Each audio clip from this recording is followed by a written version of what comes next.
সাকিব কেমন আছেন? জি ভালো আছে, আপনি কেমন আছেন? আমি খুব সকালে বোধহয় আপনাকে নক করলাম না?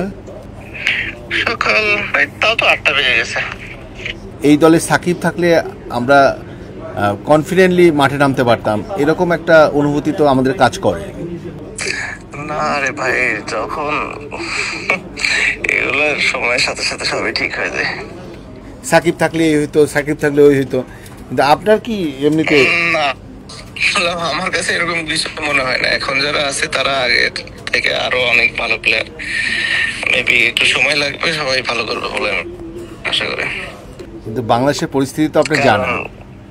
না না ভাই, দূর থেকে এত কিছু বোঝা যায় না। আর আমি এত কিছু দেখিও না সোশ্যাল মিডিয়াতে। না দেখি এখন নিউজও, কোনো আগে দেখতাম অনেক নিউজ বাংলাদেশের, তো এখন কোনো নিউজও দেখি না। তো স্বাভাবিকভাবেই আমার কোনো আইডিয়া নাই।